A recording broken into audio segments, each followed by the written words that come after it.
Hello everyone, my self Nilesh Thakur. और आज जो हमारा टॉपिक है, उस टॉपिक का नाम है define sterilisation and methods of sterilisation. ठीक है, इसके प्रीवियस वीडियो में मैंने आपको मिल्क इन्फेक्शन, ठीक है, food infection and water infection के बारे में बताया था। और हमने उसमें food borne disease and water borne disease के बारे में देखा था। और आज जो हमारा न्यू टॉपिक है, उस टॉपिक का नाम है डिफाइन स्टेरिलाइजेशन। स्टेरिलाइजेशन कैसे किया जाता है, क्यों किया जाता है, किस लिए किया जाता है, वो हम सब इस टॉपिक में देखेंगे। सबसे पहले मैंने उसकी यहाँ डेफिनेशन लिखी हुई है। उसके बाद में हम देखेंगे कि कितने टाइप्स के होते हैं और इन्हें कैसे कैसे स्टेरिलाइजेशन किया जाता है। अब स्टेरिलाइजेशन की बात आती है तो कॉमनली इसका जो मीनिंग निकलता है वो स्टेरिलाइजेशन का हिंदी मीनिंग होता है बंध्याकरण। जैसे मान लो कि स्टेरिलाइजेशन में किसी भी जीव या मनुष्य या कहना चाहिए जीव या मनुष्य को प्रजनन करने से रोकना, प्रजनन करने से उनकी वृद्धि को रोक देना, वो होता है स्टेरिलाइजेशन। तो हम इसमें देखेंगे, अभी तक हमने क्या देखा कि हमने माइक्रो ऑर्गेनिज्म के बारे में पढ़ा, ये भी देखा कि उनके थ्रू कौन कौन सी डिसीज हो रही है। तो भाई अगर माइक्रो ऑर्गेनिज्म हैं तो उन्हें किल करने के लिए या कहना चाहिए नष्ट करने के लिए भी कोई तरीका होगा। तो वही एक तरीका है स्टेरिलाइजेशन का, जिसमें माइक्रो ऑर्गेनिज्म को क्या किया जाता है, 100% मतलब पूरी तरह से डिस्ट्रॉय किया जाता है, नष्ट कर दिया जाता है किसको, माइक्रो ऑर्गेनिज्म को। सो स्टूडेंट्स, हम इसमें यही देखेंगे स्टेरिलाइजेशन की जो मेथड है। ठीक है, तो पहले हम उसकी डेफिनेशन देख लेते हैं, उसके बाद में हम देखेंगे इसकी मेथड कौन कौन सी होती है और इसे किस किस तरह से हम माइक्रो ऑर्गेनिज्म को किल करते हैं। ठीक है, तो हम देखेंगे स्टेरिलाइजेशन की डेफिनेशन। ठीक है, जो मैंने यहाँ लिखी हुई है, स्टेरिलाइजेशन इज द प्रोसेस। अब जो स्टेरिलाइजेशन है वो एक ऐसी प्रोसेस है या कहना चाहिए एक ऐसी प्रक्रिया है of kill all forms of microbial life.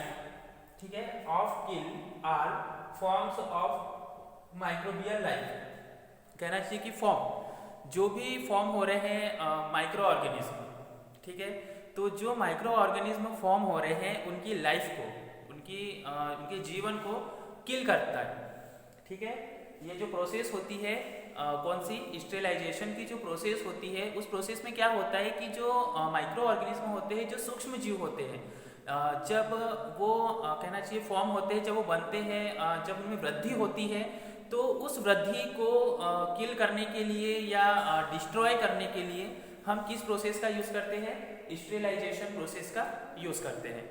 फिर उसमें क्या दिया है, और the sterilization can be defined as the process by which an article, surface और medium is freed of all living microorganism either in vegetative और स्पोर स्टेट। अब इसने क्या दिया है कि भाई इस प्रोसेस के थ्रू जो भी माइक्रो ऑर्गेनिज्म फॉर्म हो रहे हैं या जो भी बन रहे हैं उन्हें क्या किया जा रहा है, डिस्ट्रॉय किया जा रहा है। और स्टेरिलाइजेशन को इस प्रकार से डिफाइन किया है, डिफाइन करने पर जो ये प्रोसेस होती है, कौन सी, स्टेरिलाइजेशन की जो प्रोसेस होती है, उस प्रोसेस में उसकी जो सरफेस होती है किसकी, जितने भी लिविंग माइक्रो ऑर्गेनिज्म हैं, जितने भी जीवित सूक्ष्म जीव हैं, उनकी जो सरफेस होती है, उनका जो माध्यम होता है, ठीक है, तो उस आधार पर ये क्या करता है कि वेजिटेटिव और स्पोर स्टेट। अब माइक्रो ऑर्गेनिज्म, कुछ माइक्रो ऑर्गेनिज्म कैसे होते हैं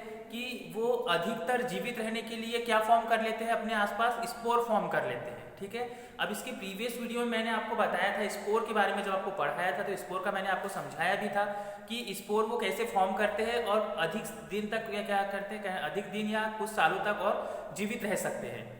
तो हमने उसमें बैक्टीरिया देखा था, तो बैक्टीरिया में हमने एक देखा था स्पाइरोकिट्स के बारे में, जो क्या करता है अपने आसपास स्पोर फॉर्म कर लेता है, और जब वो स्पोर फॉर्म कर लेता है तो वो कुछ दिन, कुछ महीने या कुछ सालों तक भी क्या हो सकता है, जीवित रह सकता है ना। तो इसमें क्या है कि इस प्रोसेस के थ्रू जो स्पोर फॉर्मिंग वाले भी बैक्टीरिया है या जो भी है माइक्रो ऑर्गेनिज्म, ऐसा नहीं कि सिर्फ बैक्टीरिया ही किल होता है। ठीक है, स्टेरिलाइजेशन प्रोसेस में अब जैसे मान लो ये मेरे पास में एक नीडल है, ठीक है, अब ये नीडल है, ठीक, ये नीडल हम वैसे जब CSF का कहना चाहिए कलेक्शन करते हैं उस टाइम पे इस नीडल का यूज़ किया जाता है। ठीक है, मैं आपको सिर्फ एक एग्जांपल के लिए समझा रहा हूँ कि स्टेरिलाइजेशन के लिए क्या होता है। अब जैसे मान लो कि इस नीडल के द्वारा हमने CSF या किसी भी CSF का कहना चाहिए कलेक्शन किया, सेरिब्रो स्पाइनल फ्लूइड, जो हमारा लंबर पंक्चर होता है वहाँ से CSF को क्या किया जाता है, CSF का कलेक्शन किया जाता है। तो ये इस नीडल का मैंने एक पर्सन पर यूज़ किया। ठीक है, एक पर्सन का क्या लिया, सैंपल लिया।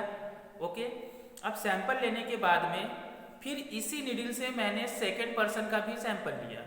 ठीक है, इसको मैंने ना ही तो इसको वॉश किया ना ही इसको कुछ किया, बस फर्स्ट का मैंने सैंपल लिया और निकाला और सेकेंड का भी मैंने इसी से सैंपल ले लिया। तो क्या होगा, फर्स्ट पर्सन के बॉडी में जो माइक्रो ऑर्गेनिज्म रहेंगे वो इस नीडल के थ्रू सेकंड पर्सन में जा सकते हैं। तो फर्स्ट को जो डिसीज है वो सेकंड को भी हो सकती है। इसीलिए जैसे हमने अब याद रखना कि जब भी आप किसी पेशेंट को इंजेक्शन लगा रहे हो या सैंपल ले रहे हो तो जो नीडल है ना, तो फर्स्ट बार भी जब आप उसको यूज़ कर रहे हो तो उसमें पहले से क्या रहना चाहिए, स्टेरिलाइजेशन रहना चाहिए, है ना। क्योंकि क्या होता है कि अगर ये स्टेरिलाइजेशन नहीं है तो पहले से इस पे बहुत सारे माइक्रो ऑर्गेनिज्म रहते हैं। ठीक है, और अगर आपने इसका स्टेरिलाइजेशन नहीं किया है और पेशेंट पर इसका यूज़ कर लिया है तो क्या हो सकता है कि जो माइक्रो ऑर्गेनिज्म थे वो इस नीडल के थ्रू पेशेंट की बॉडी में चले गए। ठीक है, इसलिए सैंपल कलेक्ट करने से पहले, इंजेक्शन देने से पहले जो नीडल रहती है उसे क्या होना चाहिए, डिसइंफेक्ट होनी चाहिए या स्टेरिलाइजेशन होनी चाहिए। फिर जब आपने सैंपल ले लिया है तो अधिकतर मैं तो ये आपको सिर्फ यही सलाह दूंगा या यही एडवाइस दूंगा कि एक नीडल का यूज़ सिर्फ एक ही बार करें तो अच्छा रहेगा, है ना। अगर सेकंड बार फिर से आपको उसी नीडल का यूज़ करना है तो पहले आपको इसे क्या करना पड़ेगा, स्टेरिलाइजेशन करना होगा, उसके बाद ही आप इस नीडल का यूज़ कीजिए।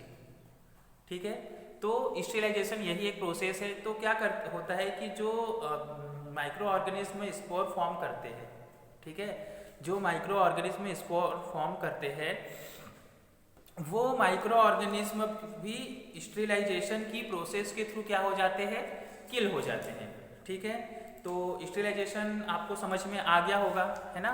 अब हम आगे देखेंगे इसी में, the process of sterilisation finds application in microbiology for prevention of contamination by extraneous organism in surgery for maintenance of asepsis।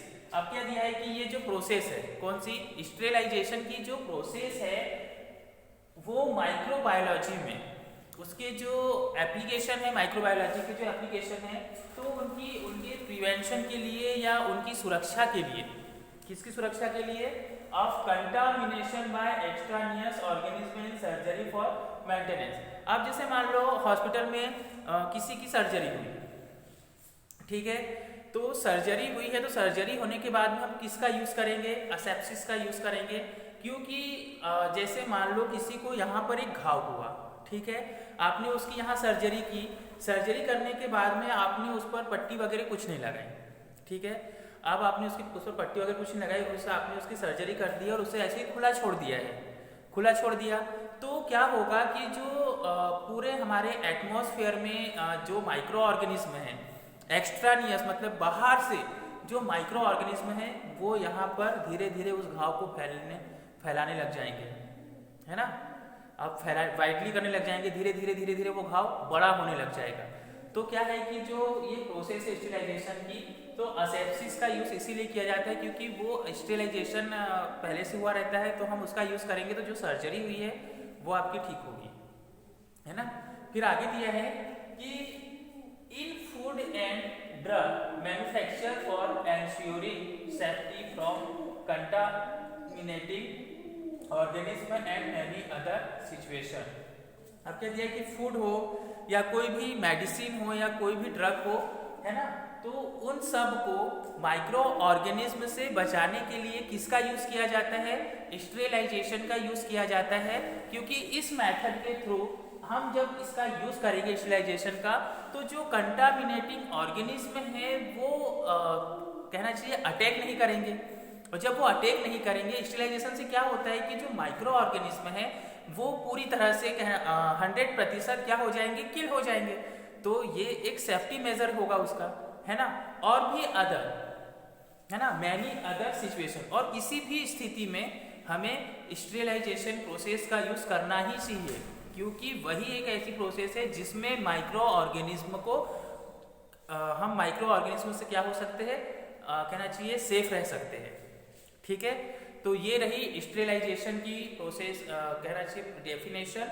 और अब हम देखेंगे इसकी मेथड के बारे में। ठीक है, अब हम देखेंगे इसमें इसकी मेथड्स कितनी होती है और कौन कौन सी होती है। ठीक है, इसकी स्टेरिलाइजेशन की। The methods of sterilisation can be classified into 2 groups. अब जो ये मेथड है किसकी, स्टेरिलाइजेशन की, ठीक है, स्टेरिलाइजेशन की जो मेथड है या जो विधि है उसे क्लासिफाई किया गया है, वर्गीकृत किया गया है कितने ग्रुप में, 2 ग्रुप में, या कहना चाहिए 2 समूहों में बांटा गया है। मतलब कि स्टेरिलाइजेशन की प्रोसेस में हम माइक्रो ऑर्गेनिज्म को 2 मेथड के द्वारा क्या करते हैं, किल करते हैं। अब वो 2 मेथड्स कौन कौन सी है, फर्स्ट है हमारी फिजिकल एजेंट। ठीक है, पहली कौन सी है, फिजिकल एजेंट मतलब भौतिक क्रिया, और सेकंड है केमिकल एजेंट। केमिकल एजेंट मतलब कि रासायनिक क्रिया। भौतिक और रासायनिक इन दोनों क्रियाओं के द्वारा हम माइक्रो ऑर्गेनिज्म को कैसे किल करते हैं वो हम इसमें देखेंगे। ठीक है, अब पहला हमारा जो है कौन सा है, फिजिकल एजेंट। अब हम फिजिकली माइक्रो ऑर्गेनिज्म को कैसे डिस्ट्रॉय करते हैं, उसमें हम किस किस का यूज करते हैं वो हम देखेंगे। अब फिजिकली माइक्रो ऑर्गेनिज्म को किल करना है तो क्या होता है, फर्स्ट है हमारा सनलाइट। हम सनलाइट में सनलाइट के थ्रू भी क्या करते हैं, जो माइक्रो ऑर्गेनिज्म रहते हैं उन्हें किल करते हैं। ड्राई हीट मतलब कि सूखा गर्म, हल्का सा गर्म करने पर माइक्रो ऑर्गेनिज्म को किल करते हैं, जैसे उसमें फ्लेमिंग होता है, हॉट एयर ओवन। ये 2 मेथड इसमें यूज की जाती है। ये फिजिकली मेथड है जिसमें हम क्या करते हैं, माइक्रो ऑर्गेनिज्म को किल करते हैं। थर्ड क्या है, ड्राइंग है। फोर्थ हमारी क्या है, मॉइस्ट हीट मतलब नमी युक्त माइक्रो ऑर्गेनिज्म जो रहेंगे उनको कैसे किल करना है वो हम इसमें देखेंगे, मॉइस्ट हीट में देखेंगे। और उसमें हम कौन कौन सी यूज करेंगे, pasteurisation, boiling, steam, under process, ये 3 है। फिर उसके बाद 5वां हमारा क्या दिया है, फिल्ट्रेशन, छानना। अब छान के कैसे उनको अलग करेंगे वो देखेंगे। फिर है रेडिएशन, ठीक है, और लास्ट है हमारा अल्ट्रासोनिक वाइब्रेशन।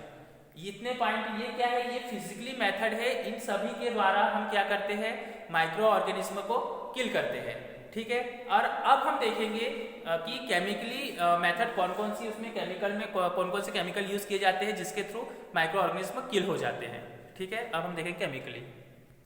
अब हम देखेंगे इसमें केमिकल एजेंट ऐसे कौन कौन से हैं जिसके थ्रू हम माइक्रो ऑर्गेनिज्म को किल करते हैं। इन सब के बारे में हम डिटेल्स में अब आगे देखेंगे, बट अभी मैं आपको पहले बता देता हूँ कि केमिकल कौन कौन से हैं, हम फिजिकली एजेंट कौन कौन से हैं जिससे हम माइक्रो ऑर्गेनिज्म को किल करते हैं, और केमिकली एजेंट ऐसे कौन कौन से हैं जिससे हम माइक्रो ऑर्गेनिज्म को किल करते हैं। ठीक है, तो केमिकली एजेंट कौन कौन से हैं, एल्कोहल।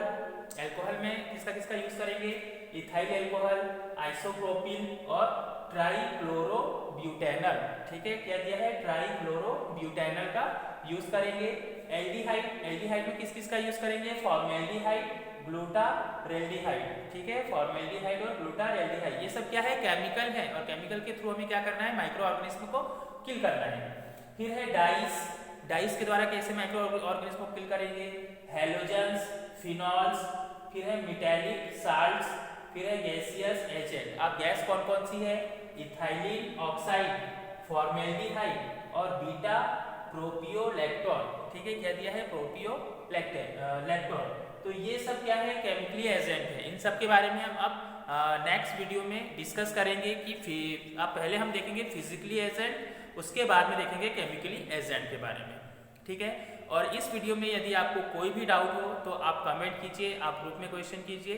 ठीक है, और अगर समझ में नहीं आ रहा है तो वो भी मुझे बताइए, मैं और इससे अच्छे से एक्सप्लेन करने की कोशिश करूँगा। ठीक है, थैंक यू फॉर वॉचिंग।